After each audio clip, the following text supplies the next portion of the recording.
가게 사는 증시 각도기. 안녕하세요. 증시 각도기 TV 시청자 여러분, 투자자 여러분, 도기말 여러분, 그리고 10만 금융전사 여러분 모두 반갑습니다. 1월 19일 금요일 아침이 밝았습니다. 네, Thanks God, it's Friday. 네. 네, 금요일 마무리는 좀 잘 되겠네요. 근데 오늘 이 건이 어떻게 될까 지금 굉장히 궁금하네. 이 부분이 시장에서 과연 어떻게 반영될 것인가. 자, 오늘은 뭐 압도적으로 그 중요한 것은 마이크론 테크놀로지였습니다. 마이크론 테크놀로지의 흐름이었는데 아침에 깜짝 놀라면서 주가가 갭상승했다가 물론 이제 시간이 지날수록 조금 밀려서 끝나기는 했어요. 자, 그래서 한번 보도록 하겠습니다.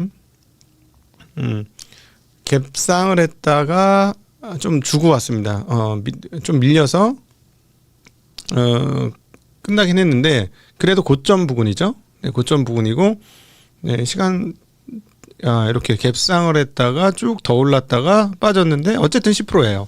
네, 많이 올랐습니다. 그리고 어제 분위기를 보면은 아무리 좋아도 눌릴 수 있었는데 눌리지 않았습니다. 그래서 아주 재미난 그 인터뷰 내용들이 Q&A 세션에 나온 것들이 나왔는데 그걸 한번 볼게요. 이건 우리한테도 되게 중요한 얘기거든요. 한국 시장에서도. 왜냐면 원투펀치하고 괴를 같이 하는 회사의 상황이니까 원투펀치도 그대로 반영이 되는 겁니다. 자, 질문했습니다. 이제 애널리스트하고 Q&A 했는데요.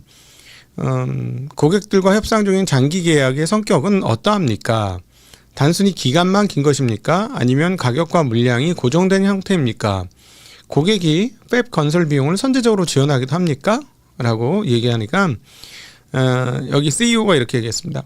이번 장기 계약은 과거의 1년짜리 계약과는 차원이 다릅니다. 수년 단위이며 훨씬 강력한 법적 구조와 구체적인 물량 확약이 포함되어 있습니다. 고객들은 향후 메모리 공급 부족을 매우 두려워하고 있으며 이를 보장받기 위해 건설적인 대화에 임하고 있습니다. 구체적인 계약 조건은 밝힐 수 없으나 현재 우리는 주요 고객 수요의 50에서 66%만 충족시킬 수 있는 상황이라 우리가 매우 유리한 위치에 있습니다.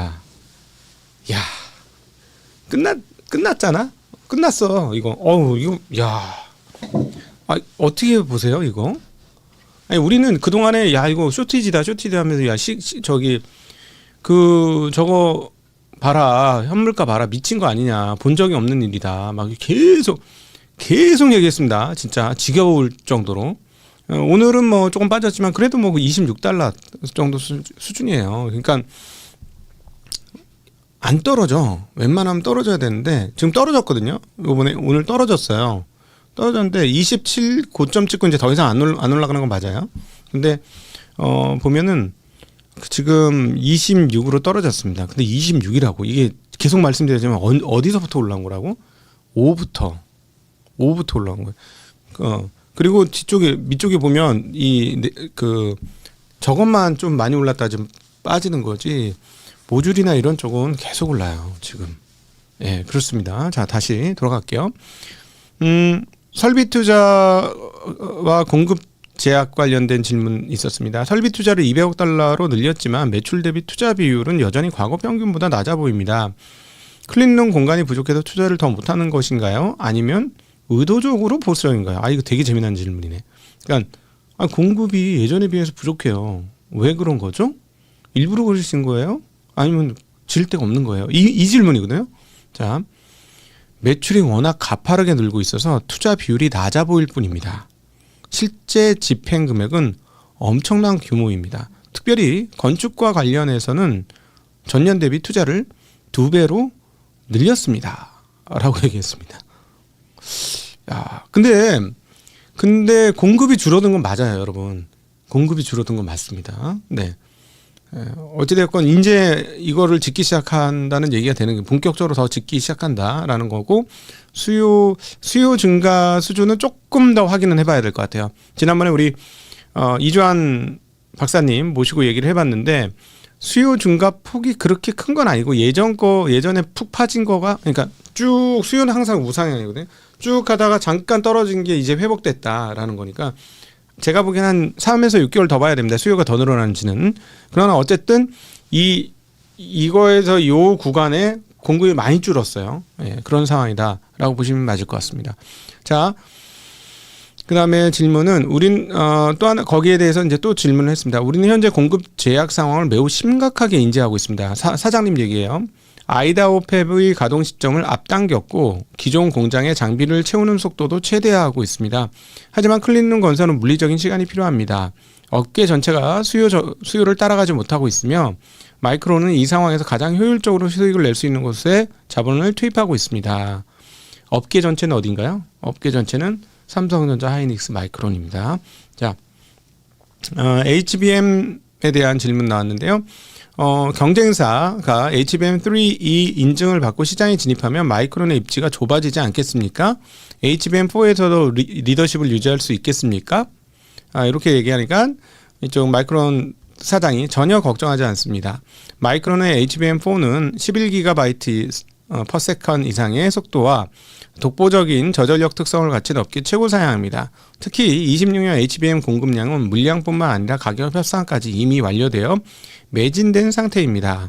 경쟁사의 진입 여부와 관계없이 우리는 이미 내년 농사를 다 지어놨다는 뜻입니다.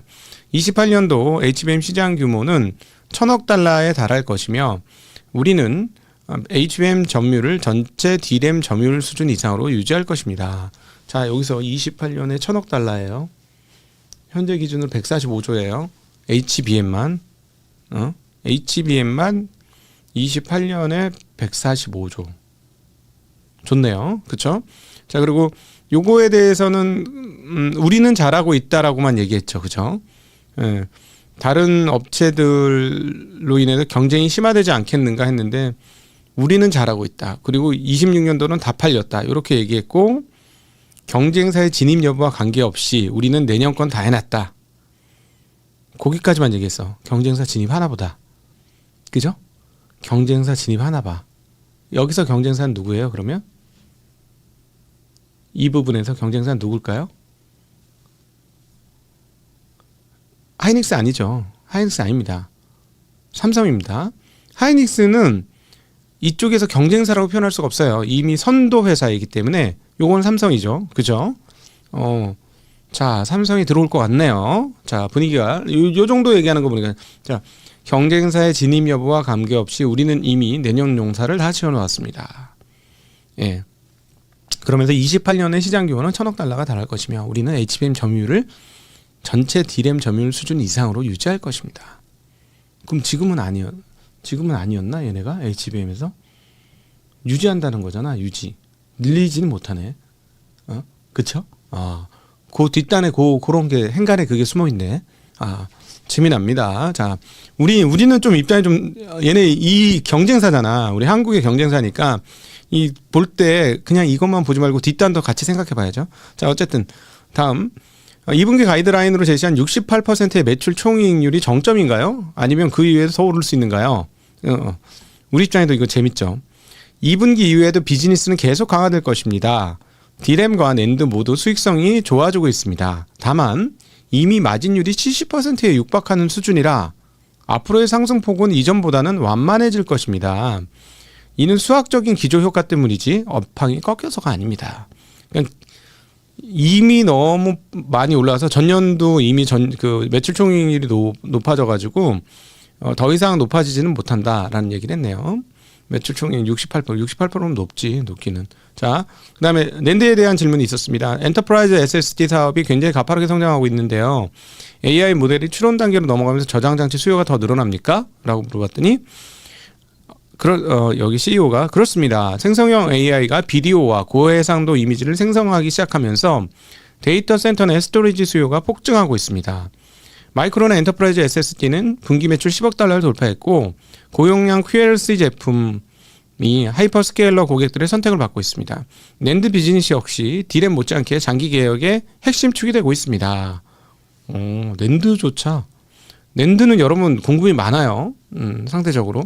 자, 그 다음에 이런 질문했습니다. 재미난 질문인데 메모리 가격이 너무 비싸지면 스마트폰이나 PC 제조사들이 탑재량을 줄이지 않겠습니까? 수요 위축 우려 없습니까? 라고 물어봤더니 일부 저가형 제품에서 믹스 조정이 있을 수 있겠습니다. 그러나 AI 기능을 구현하려면 고용량 메모리 탑재는 선택이 아닌 필수입니다. 메모리가 부족하면 AI 성능 자체가 나오지 않기 때문에 고객들은 가격이 비싸더라도 물량을 확보하려 하고 있습니다. 우리는 이러한 수요 변화를 이미 예측치에 모두 반영했으며 여전히 공급이 훨씬 부족한 상황입니다. 라고 답했습니다. 자, 우리 루팡님이 정리해 주셔서 감사하고요. 자, 어떤 상황인지 이제 그러니까 진짜 좀 안타까운 게 있어요. 우리 얘기 안 했냐고 이 쇼티지 상황 전에 없는 쇼티지 상황입니다 하고 얘기 안 했냐고. 했잖아. 했지. 우리는 많이 했거든 이거. 자, 핀미즈를 통해서 시장 보도록 하겠습니다. 자, 오늘은 어제하고 완전히 반대예요. 많이 떨어졌던 기술주들의 반등이고요. 기술주들의 반등이고 여타는 오히려 빠진 종목이 꽤 있습니다. 여타는. 그러니까 그동안에 많이 빠졌던 기술주들이 아주 어제하고 딱 대깔꼬마니로 반대가 딱 나왔어요. 자, 애플은 못 오르네. 애플은 메모리를 많이 써야 되는데 지금 애플조차도 내년도에 그 메모리 많이 쓰는 제품의 10% 20% 가격 인상하는 거 아니냐라는 전망도 좀 있어요, 지금. 그러니까 애플조차 그 정도면은 상황이 매우 심각한 상황이고, 그 다음에 어떤 느낌이 좀 드냐면요. 메모리 업체들이 지금 상황을 좀 즐기는 거 아닌가 싶어요. 메모리 업체들이 그래 그냥 이 상태 가자. 그리고 뭐 상황도 좀 그렇고. 근데 이제 물리적으로 조금 만만치 않은 건 있는 것 같아요. 물리적으로 저기 항공 사진 찍은 거 보면은 청주 뭐 이런 데는 공장이 지을 데가 없는 거 맞는 것 같고, 그다음 용인은 짓는데 2년은 걸리는 것 같고, 뭐 그런 상황이니까 좀 그런 것 같습니다. 자, 이제 다시 돌아가죠. 오늘 이제 요 마이크론 테크놀로지 거의 특집이었네. 그래서 오늘 장 한마디. 아니 메모리 기업 실적 폭증하는 거 몰랐어? 네. 야, 오늘 진짜 평생 방송하는 것 중에 해째 제일 많이 한다. 했잖아. 얘기했잖아. 네. 자, 어쨌든 AI 그 마이크론 테크놀로지가 빅테크가 아니었음에도 불구하고 여기 이제 질의응답 내용 보면 어떤 상황인지 느낌이 빡 오죠. 그러면서 이게 이제 테크 주식들을 살렸다 이렇게 보시면 되겠습니다. 자, CPI가 나왔습니다. CPI. 미국 CPI가 나왔는데 여기가 셧다운 기간이라서 CPI가 좀 못 믿겠다 하는 분위기인데 어쨌든 CPI 한번 볼게요. 물가지수가 2.7% 나왔고 근원은 2.6% 전년 대비 나왔습니다. 그리고 전월 대비로도 0.2%예요. 그러니까 지난번보다 0.1%씩 빠졌고 전월 대비. 그리고 지난번 달에 2.8, 2.9였습니다. 그러니까 이 전년 대비로도 좀 빠졌어요. 오, 빠졌네. 그러면 일단은 금리는 어떻게 되겠어요? CPI가 빠지면은 인플레이션 강하지 않네. 그러면 금리는 당연히 내려야 되겠죠. 내렸습니다. 내리긴 내렸는데 자, 여기서 여러분 오늘 메모하고 하나 머릿속에 메모 하나 하고 넘어가셔야 될 게 뭐냐면 요거 좀 요번 CPI 좀 이상하다는 거예요. 왜 그러냐면 노동통계국에서 10월에 임대료와 자가 주거비를 산정하지 않았다는 거야. 산정하지 않았다는 거야. 자가 주거비. 그러니까 그 셧다운 기간 동안에 제대로 하지 못하니까 그걸 그냥 아예 그 데이터 값을 그냥 빼버리고 계산을 했다는 거죠. 근데 이제 주거비는 CPI에서 굉장히 차지하는 비중이 높거든요. 근데 이거를 중간에 좀 데이터 값이 하기 어렵다고 그냥 일단 없는 걸로 치고 계산을 했다는 거지. 그러면 어떻게 될 거냐. 오히려 제가 보기에는 일단 지금은 CPI가 낮게 나왔으니까 그냥 쭉 뭐 그러네 하면서 시장 가는데 이거 1월 달에 수정치 나오면은 쇼크 먹을 수도 있겠어요. 자, 요걸 메모하시라는 거예요. 뭐야? 이번에 만약에 그쪽 그 데이터 값을 빼고 하면 오히려 뒷단에 가서 1월 달 CPI 나올 때 보면 그게 반영이 되면 갑자기 떨어졌던 CPI가 팍 하고 올라오지 않겠느냐. 그러면 오히려 2.9 막 이렇게 올라가고 뭐 잘못해서 3.0 이렇게 나오는 거 아니야? 그러면 그거 빡 하고 올라오면 시장이 잠깐 쇼크는 받겠네. 이걸 기억하고 있으면 쇼크를 덜 받겠지만 이걸 기억하고 지금 현재 상황을 기억하지 못하면 쇼크를 먹겠네 라고 메모해 주시면 좋을 것 같아요. 네, 그 정도 하시면 될 것 같습니다. 네. 그 왜 그러냐면 OER이라고 이게 이제 주거비 계산하는데 이게 뭐냐면 이게 약자가 어떻지? 오너 이퀴밸런트 렌트예요. 그러니까 그 소유주 등가 임대료거든요. 근데 이거를 뺐으니까 이게 이제 원래 3.8이 나왔던 게 9월 달에 이번 11월에 3.4로 했는데 일부 지수를 뺀 거예요. 그러니까 그래서 3.4로 뚝 떨어지면서 CPI가 떨어졌다는 것이죠. 그러면 이렇게 되면은 1월 달에 이거 다시 넣으면은 한꺼번에 반영되면서 오를 수 있다라는 거고, 그러면 그때 충격받을 수 있다라고, 그것까지 보시면 뭐 무리 없을 것 같습니다. 이미 제롬 파월이 1월 회의 때까지는 그동안에 우리는 얻게 되는 데이터 값에 대해서 1월 회의 때까지는 신중하고 다소 회의적인 시각으로 살펴봐야 하겠다라고 한 게 이 얘기네요. 네, 이게 뭐 제대로 안 될 거니까요. 자, 그리고 영국은행이 금리를 인하했습니다. 영국은행이 그다음에 금리 인하에 찬성한 의원은 5명, 반대는 4명이었는데요. 앤드류 베일리 총리가 5번째 사람이 되어가지고 캐스팅 보트를 행사했습니다. 그래서 그쪽에서 뭐라고 했냐면 잉글랜드 은행에서는 현재 증거에 근거할 때 은행 금리는 점진적으로 하락 경로를 이어갈 가능성이 크다. 그러나 추가적인 정책 완화를 둘러싼 판단은 점점 더 박빙이 될 것이다 라고 얘기했습니다. 지난달에도 얘네들이 이랬거든요. 그러면 이제는 금리 인하는 좀 힘들지 않겠는가? 그러면 영국에서 금리 인하를 안 하면 미국은 어떻게 될까? 그 생각은 또 하겠네요, 앞으로. 그렇죠? 그러니까 한 번 정도 더 금리를 내릴 것 같지만 미국도 그 다음부터 금리 내리는 게 좀 눈치 좀 보일 거다. 왜냐하면 유럽도 금리를 좀 올리는 상황이고, 그 다음에 일본도 오늘 예상은 0.5에서 0.75%, 12시입니다. 여러분, 12시에 드디어 일본 은행의 금리 결정이 있습니다. 자, 근데 예상은 0.75로 0.25% 올리는 걸로 다 생각하고 있으니까 그 다음에 발언이 중요한데, 예언해 볼까요? 예언 뭐 틀릴 예언이긴 하지만 저희는 모든 상황을 판단하여 이번에 금리를 0.25% 인상했습니다. 향후 금리 경로는 상황 데이터 값을 충분히 보면서 신중한 자세로 진행을 할 예정이며 시장에 충격을 주는 수준의 급격한 변화는 원치 않습니다. 이렇게 얘기하지 않을까 싶습니다. 그러니까 어떤 식으로든지 이번에 금리 인하하고 꽤 오랜 기간 동안은 금리 인하 없어 라는 걸 어필할 것 같습니다. 제 생각에는. 그래서 시장을 안심시키려고 노력할 것 같다 라는 게 일본은행에 대한 개인적인 제 생각이 되겠습니다. 자, 어쨌든 뭐 이렇게 되면서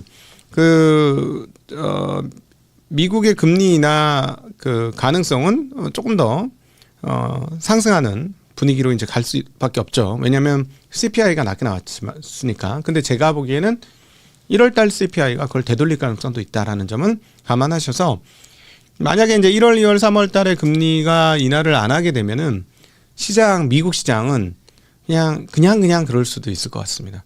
그냥. 예. 왜냐하면은 지금 현재 주가라는 건 일정 부분 금리 인하 가능성을 포함하고 있기 때문에 그렇죠. 네, 그래서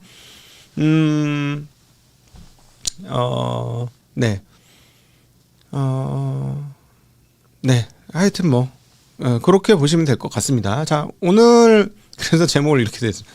오늘 삼성전자 하이닉스는 어떨까? 야, 마이크론보다는 더 좋습니다. 뭐 그건 너무나 명확한, 마이크론보다 더 좋고요. 아까 그 발언을 보니까 이게 경쟁사를 통해서 우리가 분석하거든요. 기업 분석할 때 이 사람들이 뭐 하는 거에 대해서 경쟁사가 이 회사를 어떻게 보는지가 되게 중요해요. 그래서 우리가 투자를 딱 실행하려고 할 때 그게 이제 필립 피셔가 했던 방식인데 이 회사의 경쟁사한테 물어봐서 이 회사 어때요? 이러면 이 회사가 되게 좋으면 그 회사 뭐 대단하죠. 뭐 이런 발언이 나왔다? 그럼 이 회사를 사야 돼. 예. 경쟁사가 인정한 회사는 정말 대단한 회사예요. 예. 근데 오늘은 이제 경쟁사의 발언을 보건데 삼성전자의 진입이 매우 유력해 보인다로 판단할 수 있겠네요. 뭐라고 했냐면 다시 한번 할까요? 오늘 제가 보기엔 여기서 했던 얘기 중에 한국 시장에 미치는 가장 중요한 포인트는 이 부분이에요. 경쟁사의 진입에 대해서 어떻게 하느냐 이랬더니 전혀 걱정하지 않는다. 우리는 11GB/s의 속도와 독보적인 저전력 특성을 갖춘 최고 사양을 만들었기 때문에 걱정하지 않는다라고 하면서 이미 26년까지 공급 물량을 솔드아웃이니까 경쟁사의 진입 여부와 관계없이 우리는 이미 내년 용사를 다 지어놨다. 이게 되게 진입 여부와 관계없이 모르겠다는 거지. 진입 여부. 예를 들어서 안 될 게 업계에서 제일 잘 알잖아요. 업계에서 제일 잘하니까 이거 안 돼요. 이러면 이 기술적 난이도가 꽤 높습니다. 그래서 우리는 이 기술적 난이도를 계속 유지하겠습니다. 딱 이래 버리면 못 들어온다는 얘기야. 근데 여기는 뭐냐면 진입 여부와 관계없지라고 얘기했잖아. 그러면 뒤집어 보면 상당히 높은 확률로 진입한다로 해석해도 괜찮나요? 어떠십니까? 저의 각도기의 해석이. 네, 저는 그렇게 해석이 됩니다. 자, 오늘도 함께 해주셔서 진심으로 감사하고요. 이제 여러분들이 궁금한 질의응답 상황으로 넘어가겠습니다. 자, 그리고 오늘 12시에 저는 진짜 그동안의 그 일본은행의 행태를 봐서는 절대 세게 얘기 못한다. 금리 올리고 난 아니야, 스미마셍, 이러면서 이번이 끝이에요. 여러분 이번이 끝입니다. 올해는 끝이고요. 내년도 한참 있다 금리 올 거예요. 이게 아마 일본의 태도가 아닐까라는 생각을 저는 가지게 돼요. 정말 옛날에 그 조선중앙통신 나오는 거 막 일본하고 북한하고 싸우는데 섬나라 난쟁이들의 뭐 이래가지고 거의 거칠잖아. 북한 분들이 말을 상당히 거칠게 하잖아요. 근데 그때 그 공식 뉴스야. 우리나라 뭐 7시, 8시 뉴스 같은 데서 여성분이 한복 입고 섬나라 난쟁이들의 이런, 야, 장난 아니야. 참. 자, 오늘도 함께 해주셔서 진심으로 감사하고요. 행복한 주말 되셨으면 좋겠습니다. 행복한 주말 되십시오. 감사합니다. 안녕.